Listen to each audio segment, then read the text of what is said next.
I used to live in Hong Kong.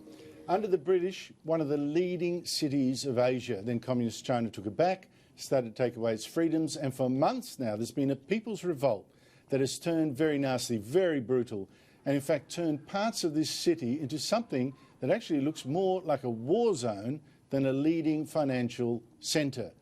And the violence on both sides now is, well, shocking. Police this week shot yet another young protester, while protesters in turn poured fuel over a man yelling at them for vandalising stuff, and then they set him alight.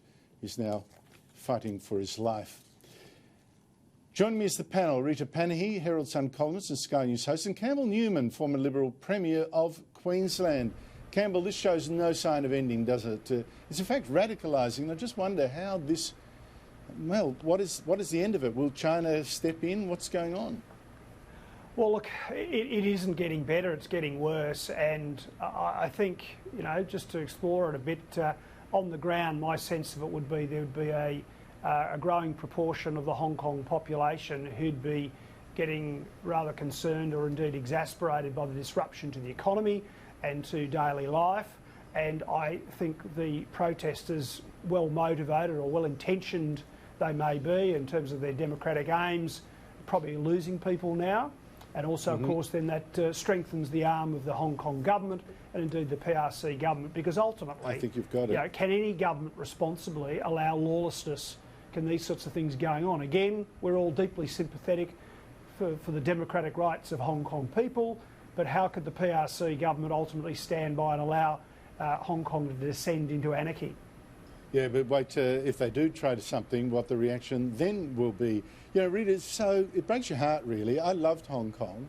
And I have to say, it's interesting for all the people saying colonialism is terrible, British colonialism's got to... This didn't happen under the British, not for many years, many, many years. It does happen under China, who says that Hong Kong's really part of China. And that's what the protesters are fighting for. They're fighting for the very freedoms and the rule of law that you would have under British law, under colonialism. Mostly the people who scream about Western imperialism are people lucky enough to live in the West. you don't have people in countries scrambling to come to the West complaining about Western imperialism. I think this incident with the poor man who was caught on camera just telling the protesters off, he was not any threat to them, he wasn't armed, and the way he had fuel splashed on him and then set alight. I didn't want to show anyone him being... It really is such disturbing, and I think that it's going to really harden opinion against these protesters, which is a great shame because the overwhelming majority of them are peaceful and have a very sound cause. But this incident, I think, will almost empower the Chinese authorities and Hong Kong authorities to clamp down. I think you're right. They should have followed the example of Mahatma Gandhi, the power of a peaceful protest.